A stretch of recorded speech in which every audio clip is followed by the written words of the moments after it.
नमस्कार दोस्तों, मैं मनीष द्विवेदी और आप सभी लोग कुशाग्र के चैनल पर हैं। आज हम हमारे जो भारत रत्न पूर्व प्रधानमंत्री श्री अटल बिहारी वाजपेयी जी की आज डेथ एनिवर्सरी है। आप जानते हैं कि 16 अगस्त को ही जो है उनका देहवासन हो गया था। तो उनसे जुड़े हुए कुछ हम एक राजनीतिक तथ्य लाते हैं। बाकी जानकारी आप लोग को सामान्यतः पता ही है कि वो 3 time prime minister of India रहे हैं, लेकिन लोगों को ये नहीं पता वो कितनी बार लोकसभा सांसद रहे, कितनी बार राज्यसभा सांसद रहे और किस किस सीट से वो लोकसभा सांसद रहे और किन जगहों से वो चुनाव हारे, किस जगह से उनकी जमानत जब्त हुई। ये तमाम फैक्ट जो है नहीं मिलते हैं और ये एग्जाम पॉइंट ऑफ व्यू से भी इम्पोर्टेंट है और साथ में वैसे सामान्य जो लोग तैयारी नहीं करते उनके लिए भी जो है श्रद्धेय श्री अटल बिहारी वाजपेयी के बारे में ये तथ्य उनको इंटरेस्टिंग होगा जो पॉलिटिक्स में रुचि रखते हैं कि किस जगह से उन्होंने लोकसभा मेंबर के चुनाव लड़ा, कहां से हारे, राज्यसभा मेंबर रहे, कैसे क्या रहे, कितने बार चुनाव लड़े, इन सब की जानकारी से हम वीडियो में देंगे। चलिए हम स्टार्ट करते हैं वीडियो। देखिए, सबसे पहले आप देखें कि पहला लोकसभा चुनाव आप लोग जानते हैं कि 1952-51 में पहला लोकसभा चुनाव हुआ था। आप लोग ये सभी लोग जानते हैं, लेकिन पहला लोकसभा चुनाव बहुत लोग कम जानते होंगे कि वो लड़े कि नहीं लड़े। तो चुनाव लड़े और वो हार गए।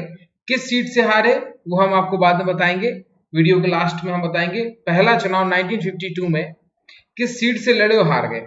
हम अभी बात करते हैं वो दूसरे लोकसभा चुनाव की, जहां से वो पहली बार जो है जनता के द्वारा चुन के लोकसभा के मेंबर चुन के जो है पार्लियामेंट में जाते हैं। देखिए, सेकंड लोकसभा 1957 से 62 का जो कार्यकाल था, आपको यदि दिख नहीं रहा होगा तो मैं यहां लिख देता हूं 1957 टू 62 तक। इसको मैं रेज कर देता हूं, अब आपको थोड़ा क्लियर दिख जाएगा। चलिए, 1957 टू 62 ये सेकंड कार्यकाल था उनका और ये बाय इलेक्शन जीते हैं, वो जिसे आप लोग उपचुनाव कहते हैं। ठीक है, तो पहला जो है वो जब चुनाव लड़े 1957-62 में, ये दूसरा लोकसभा चुनाव था, यहां जीते। लेकिन इससे पहले हमने आपको क्या बोला, 1951-52 का भी चुनाव लड़े लेकिन हार गए। लेकिन उपचुनाव 1955 में एक उपचुनाव होता है लखनऊ सेंट्रल से, जिसको लखनऊ मध्य बोलते हैं। उस सीट से भी वो चुनाव लड़े और हार गए। हारे किससे? शुराजावत नेहरू से चुनाव हारे। ठीक है, तो शुराजावत नेहरू से ये जो है बाय इलेक्शन भी आपका 1955 में हार गए। फिर 1957 से जो सेकंड लोकसभा टर्म था, या जिसको वो खड़े होते हैं और आपका ये जो है चुनाव वो जीत जाते हैं। ठीक है, तीसरा लोक चुनाव 1962-67 में होता है। लखनऊ से खड़े होते हैं, हार जाते हैं। बी के धाम से हार जाते हैं, बलरामपुर से भी हार जाते हैं, सुभद्रा जोशी से आपके ये जो है 1962 का चुनाव हार जाते हैं। दूसरा लोकसभा चुनाव जो है आपका वो बलरामपुर से जीत गए थे 1957 और 62 वाला। उपचुनाव 1955 का हार गए। पहला लोकसभा चुनाव 1951-52 का बताएंगे आपको लास्ट में कि वो कहां से हारे थे। अभी आप देखिए, बलरामपुर से जो है वो चुनाव जीत जाते हैं, लखनऊ से चुनाव हार गए हैं, बलरामपुर से। तो 1962 में जब वो चुनाव हार जाते हैं तीसरी लोकसभा में, तो उनको बाद में भेज दिया जाता है राज्यसभा में। तो 1962 में वो पहली बार राज्यसभा के सदस्य बनते हैं। अब चौथा लोकसभा चुनाव होता है। चौथा लोकसभा चुनाव 1967 टू 67, जिसमें बलरामपुर सीट से उत्तर प्रदेश की ये चुनाव जीत जाते हैं। आगे बढ़ते हैं, आगे हम आते हैं पांचवी लोकसभा में। पांचवी लोकसभा में आप देखेंगे 1971 से 77 के बीच में ये चुनाव होता है, जिसमें ये ग्वालियर सीट से खड़े होते हैं और भारतीय जनसंघ पार्टी से चुनाव जीत जाते हैं। छठवीं लोकसभा 1977-80 में नई दिल्ली से खड़े होते हैं, ये जनता पार्टी से चुनाव जीत जाते हैं। सातवीं लोकसभा 1980-84 में नई दिल्ली से जीत जाते हैं।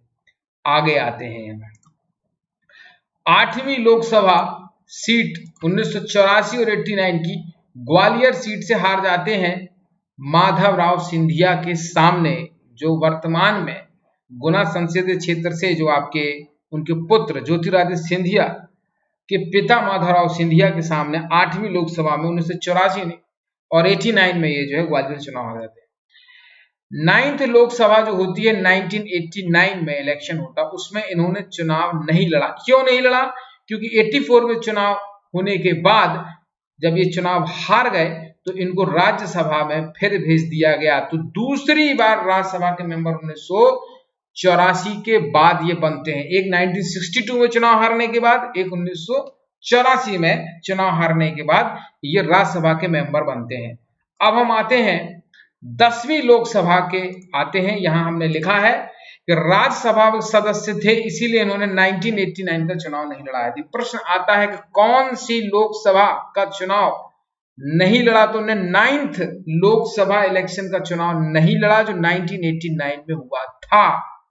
1951 से पहले चुनाव से लेके 2004 तक का उन्होंने चुनाव लड़ा, आप जानते होंगे, लेकिन इस बीच में 1989 का एक चुनाव उन्होंने नहीं लड़ा।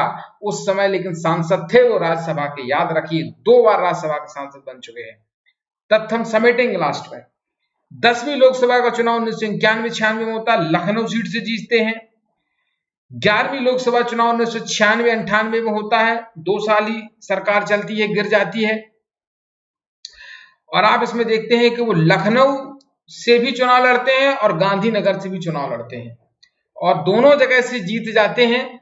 गांधीनगर सीट को छोड़ देते हैं, लखनऊ सीट को अपने पास रखते हैं। गांधीनगर से लाल कृष्ण आडवाणी चुनाव लड़ते थे, लेकिन हवाला कांड में लाल कृष्ण आडवाणी का नाम आने के बाद उन्होंने गांधीनगर से चुनाव नहीं लड़ा। उनकी जगह श्री अटल बिहारी वाजपेयी जी ने चुनाव लड़ा और जीते। बाद में उन्होंने गांधीनगर सीट छोड़ दी। 12वीं लोकसभा जो होती है 1998-99 में, क्योंकि आपको पता है कि बीच में सरकार गिर गई थी, इसलिए फिर से मध्यावधि चुनाव होते हैं और इस बार लखनऊ सीट से पुनः खड़े होते हैं, एक ही सीट से खड़े होते हैं और जीत जाते हैं। 13वीं लोकसभा 99 और 2004 यहां से पुनः वो जो है खड़े होते हैं और पुनः वो लखनऊ सीट से ही जीत जाते हैं।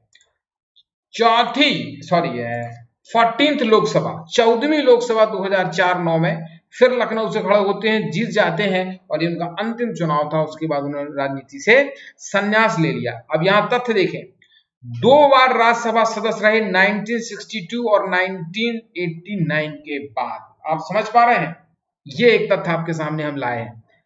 आगे आइए, आगे आप देखते हैं कुछ और तथ्य। 1957 में जनसंघ ने 3 लोकसभा सीटों से उनको चुनाव लड़ाया। एक लखनऊ से लड़ाया, मथुरा से लड़ाया, बलरामपुर से लड़ाया। जिसमें हुआ क्या इनके साथ, लखनऊ चुनाव ये हार गए, मथुरा में तो वाजपेयी साहब की जमानत ही जब्त हो गई, लेकिन बलरामपुर सीट ये जीत गए, 1 हो गए। लखनऊ से आपके ये सांसद रहे, बलरामपुर से रहे, गुजरात के गांधीनगर से रहे, ग्वालियर मध्य प्रदेश से रहे, विदिशा मध्य प्रदेश से भी रहे। तो प्रश्न आ जाएगा, तो याद रखना कि ग्वालियर और विदिशा दोनों से सांसद रहे। विदिशा सीट उन्होंने छोड़ दी थी जीतने के बाद, लखनऊ को उन्होंने जो है कंटिन्यू करा। दिल्ली में नई दिल्ली सीट से भी ये जो है सांसद रहे। तो इस प्रकार से ये उत्तर प्रदेश, मध्य प्रदेश, गुजरात और दिल्ली, मतलब 3 राज्यों से सांसद रहे और एक केंद्र शासित प्रदेश से सांसद रहे। अब आते हैं थोड़ा सा अगला तथ्य। 1942 में भारत छोड़ो आंदोलन से राजनीतिक सफर चालू होता है। 1952 में जो मैंने बोला था पहला लोकसभा चुनाव ये लड़ते हैं। यस, ये पहला लोकसभा देश का चुनाव लड़ते हैं, लखनऊ सीट से लड़ते हैं और हार जाते हैं। उसके बाद 1955 में हमने आपको बताया था कि उपचुनाव लड़ते हैं, वो भी हारते हैं। पहली बार चुनाव 1957 में बलरामपुर सीट से जीतते हैं, ये आपको बता चुके हैं। और मथुरा से जमानत जब्त होती है वाजपेयी जी की और लखनऊ भी हारते हैं।